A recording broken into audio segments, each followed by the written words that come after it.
Katyayani to get Krishna as their beloved husband. So, this verse has 6 lines, but they put it in 5. So, you know, we are reading in that way. This is 10th canto, chapter 22. Krishna steals the gopis' garments. Text 4. Katyayani mahamaye mahayogini adishwari Nandagopa sutam devi patim me kurute namaha iti mantram japantyasta pujam chakru kumarikaha Katyayani mahamaye mahayogini adishwari Nandagopa sutam devi patim me kurute namaha iti mantram japantyasta pujam chakru kumarikaha Katyayani mahamaye mahayogini adishwari Nandagopa sutam devi patim me kurute namaha iti mantram japantyasta pujam chakru kumarikaha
Vaishnavis.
Katyayani, O Goddess Katyayani, Mahamaye, O great potency, Mahayogini, O possessor of great mystic power,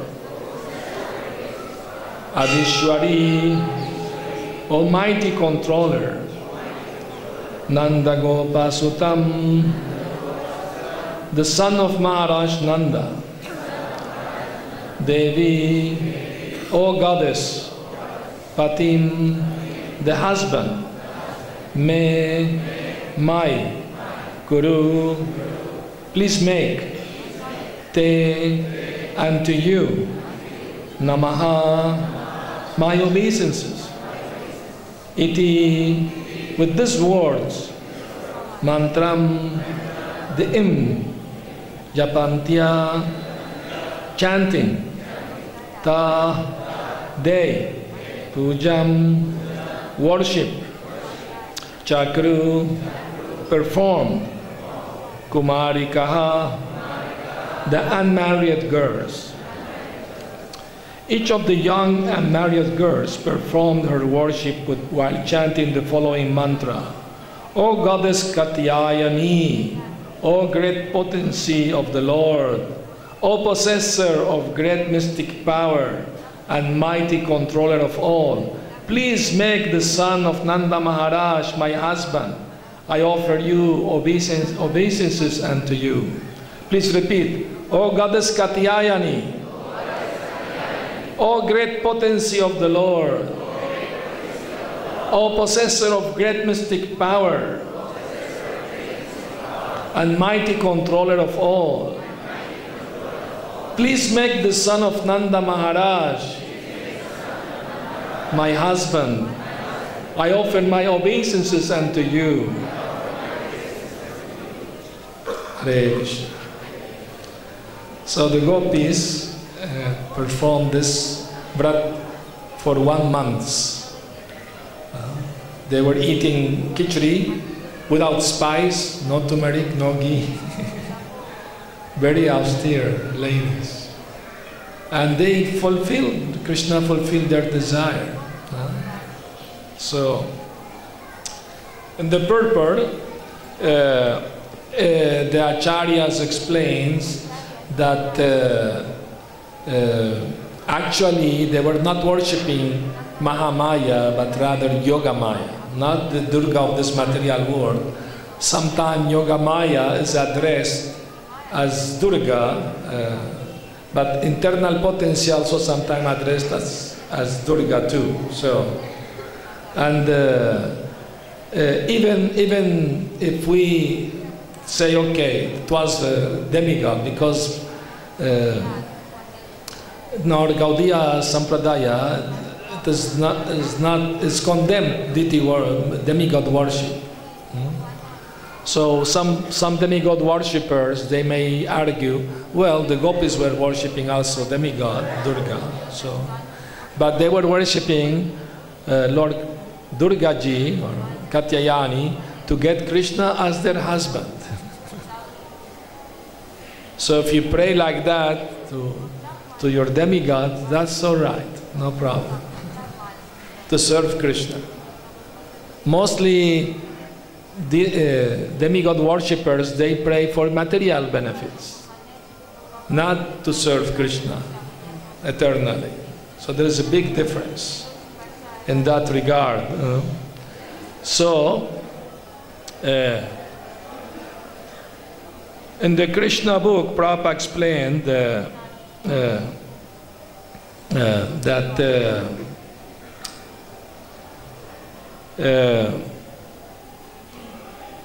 the Vaishnavas generally do not worship any demigods. Srila Narottam Das Thakur has strictly forbidden all worship of the demigods for anyone who wants to advance in pure devotional service. Yet the gopis, who are beyond compare in their affection for Krishna, were seen to worship Durga. The worshippers of demigods also sometimes mention that the gopis also worshipped Goddess Durga, but we must understand the purpose of the gopis. Generally, people worship Goddess Durga for some material benediction. Here, the gopis could adopt any means to satisfy or serve Krishna. That was the super excellent characteristic of the gopis. They worshipped Goddess Durga completely for 1 month in order to have Krishna as their husband. Every day they prayed for Krishna, the son of Maharaj Nanda, to become their husband. So, and Krishna fulfilled their desire by stealing their garments. While they were taking bath in the Yamuna, naked, but that section would no male will approach. That was Vedic culture. Great respect for the ladies, privacy. No male will dare to go there. But since they were praying to Krishna to become their wives, so according to Vedic culture, women can be seen naked only by their husband, nobody else. So in order to fulfill their desire, Krishna stole the garments and he was calling out, come, take your garments. So Vishwanath Chakravarti Thakur, very beautifully and nicely, he mentioned some joking exchange between the gopis and Krishna. The gopis were from most respectable families, and they might have argued with Krishna. Why don't you simply leave our clothes on the bank of the river and go away? Krishna might have replied, but there are so many of you that some of the girls might take clothes belonging to another. The gopis will reply, we are honest and never steal anything. We never touch another's property. Then Krishna will say, if that is true, then simply come and get your clothes. What is the difficulty? When the gopis saw Krishna's determination, they were filled with loving ecstasy. Although embarrassed, they were happy to receive Krishna's attention. He was joking with them as they were his husbands, wives, or girlfriends. And the gopis' only desire was to achieve such a relationship with him. At the same time, they were embarrassed to be seen naked by him. But still, they could not help but laughing at his joking words, and even began to joke among themselves. One gopi urging another, go ahead, you go first, and let us see if Krishna plays any tricks on you. Then we will go later. So, this pastimes, Krishna with the gopis, can be very easily misunderstood. Mostly by materialistic people. They may think, what is this? This is not moral, you know. Even once the devotees went to preach one university, and when they came back, they told Prabhupada, this professor told us that Krishna is immoral because he was dancing with young girls midnight. That's very immoral. No? And some of them were wives of other men. So that's yesterday, Ras Lila. So Prabhupada told them, tell this professor that Krishna, he created the whole universe. That means all women belongs to him. He is the supreme Purusha, supreme enjoyer. All women within the universe belongs to him. So if you have a woman, you are stealing a woman from Krishna. You are immoral, not Krishna. So Krishna is allowing you, okay, you can have one wife, that's okay. So that's the proper understanding. Besides that, you all know, maybe most of you may know, that according to Gopal Tapani Upanishad, Krishna is eternally brahmachari. You know the story from Gopal Tapani Upanishad? How many don't know the story? Okay, good enough to tell again the story, the pastime. Once, one great sage, Durvas Muni, came to Vrindavan. So the gopis wanted to serve prasad to the sage. And they cooked, Radharani directed them to cook nice feast for the sage.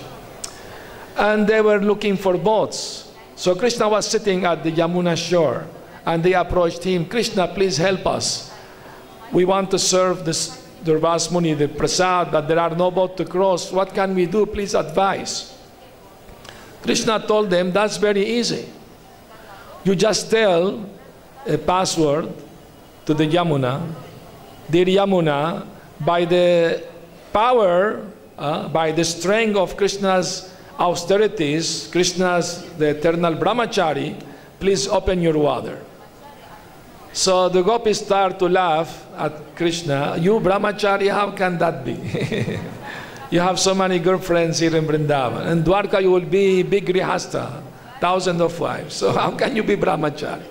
Krishna say, okay, you don't believe me, no problem, but just try, see what happens. So they say the mantra, and the Yamuna opened the water, and they could cross very easily. So they went, they served the sage Durvas Muni the prasad, to his full satisfaction, and then they asked him, to come here we have to say the password, Krishna is an eternal brahmachari. What we should say to go back? Durvasa Muni said, that's very easy. You just say to Yamuna, by the austerities of Durvasa Muni, who didn't eat today, please open your water.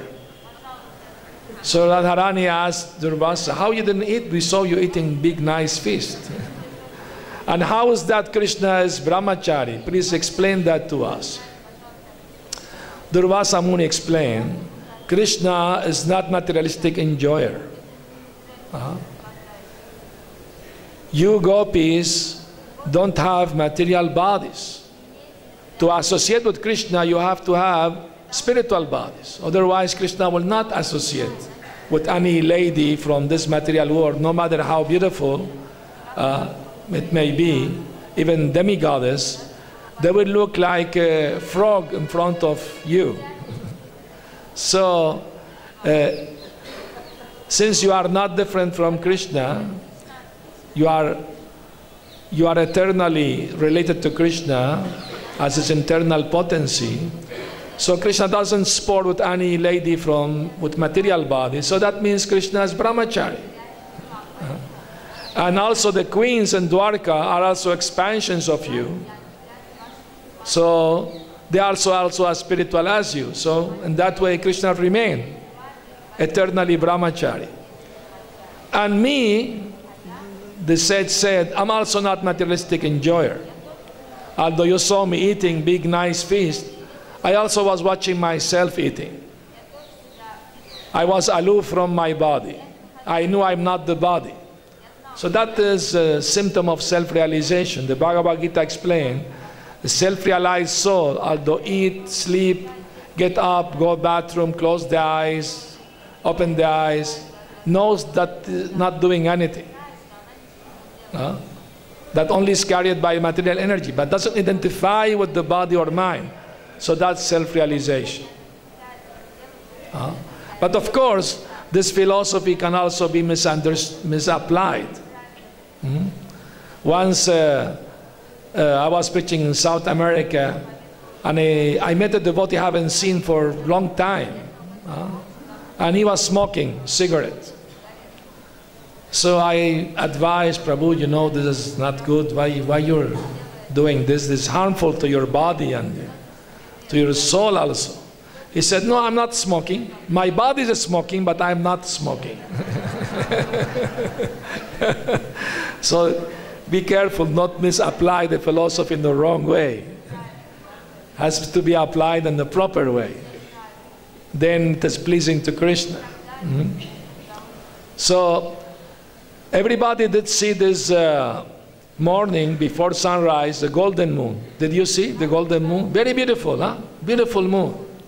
Well, I saw this moon coming for Mangalarti around that time. I remembered one beautiful Leela of Krishna in relation to this full golden moon. This happened at the foot of Govardhan. Radha and Krishna were sitting in a nice, beautiful throne.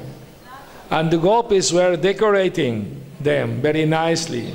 Ornaments, flowers, very beautifully.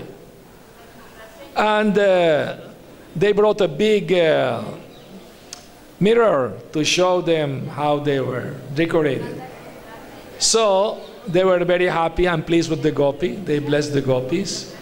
And the moon's reflection, the golden full moon, reflected on the mirror.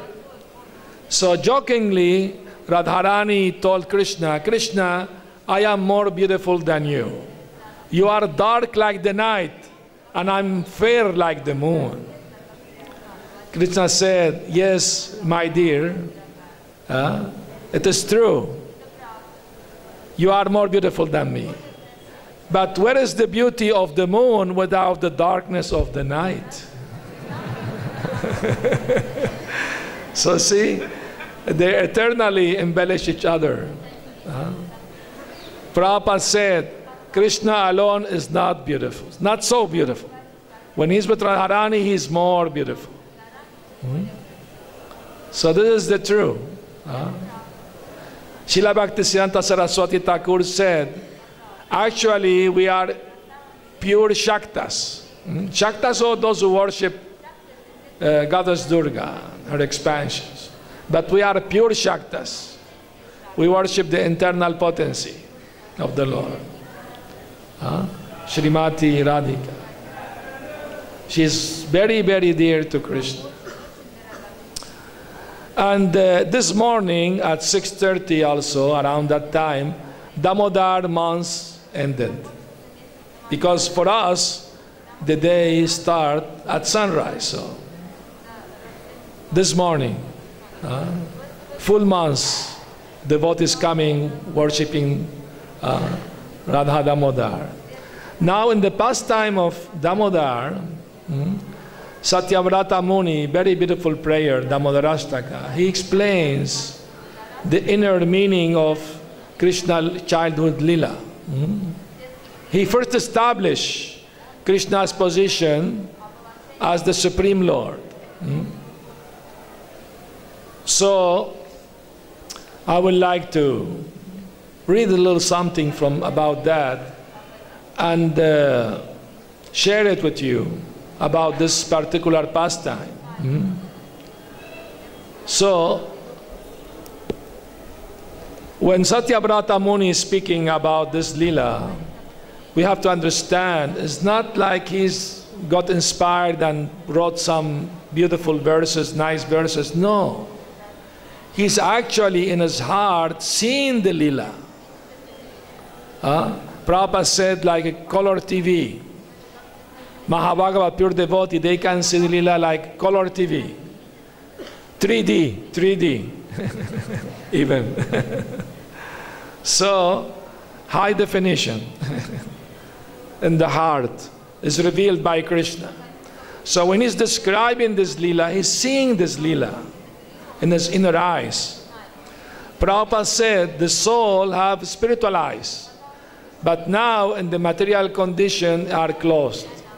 When you practice bhakti, should have bhakti, pure devotional service, the eyes, spiritual eyes of the soul start open.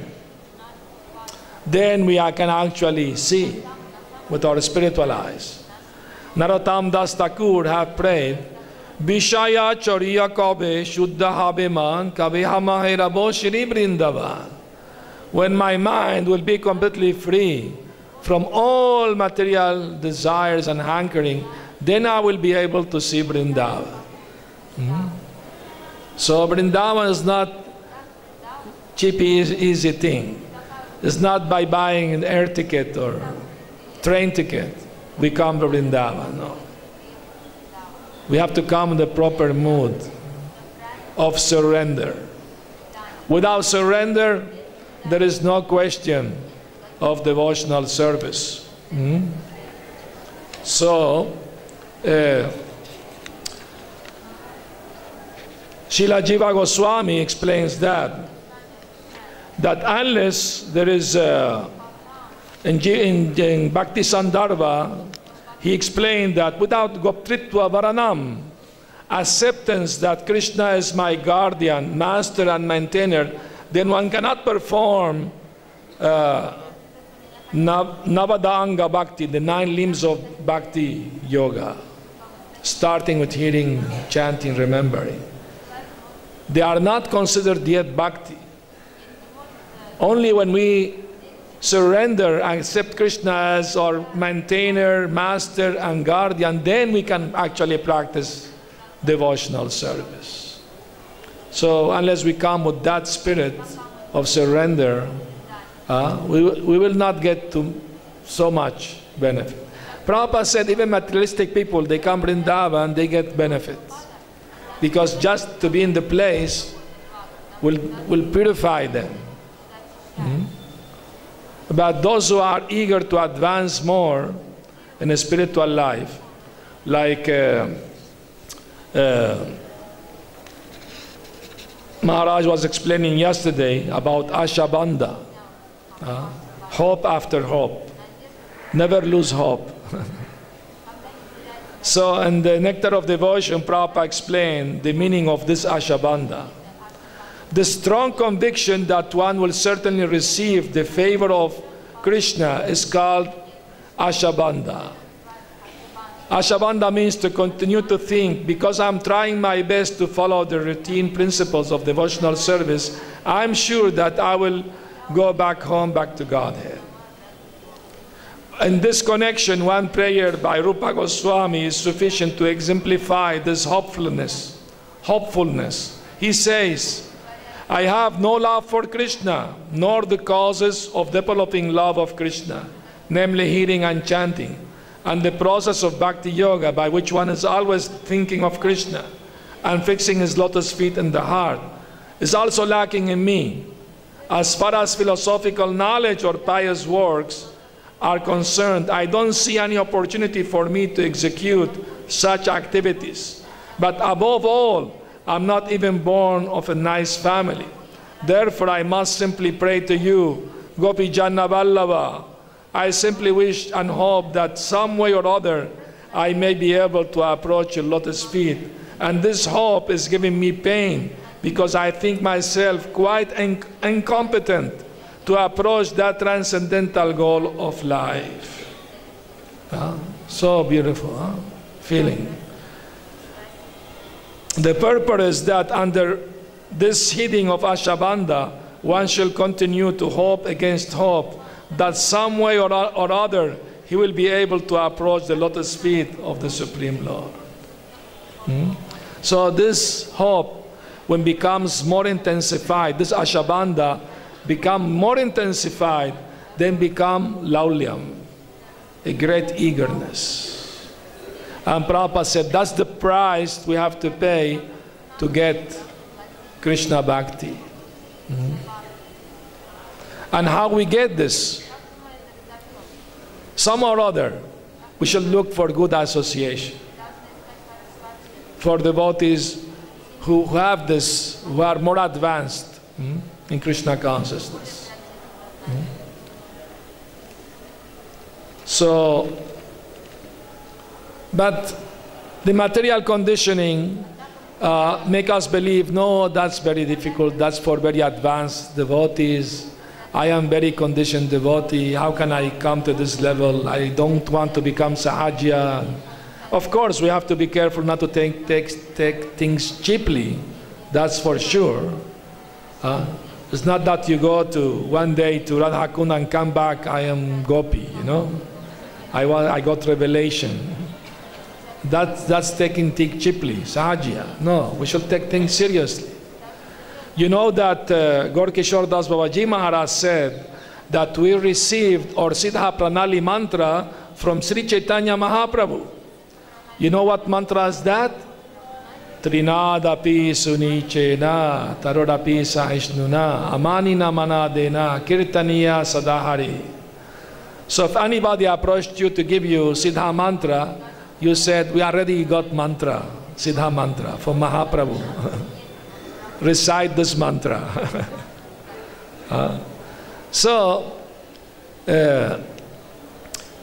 we have to be careful not to be discouraged by others or by our mind.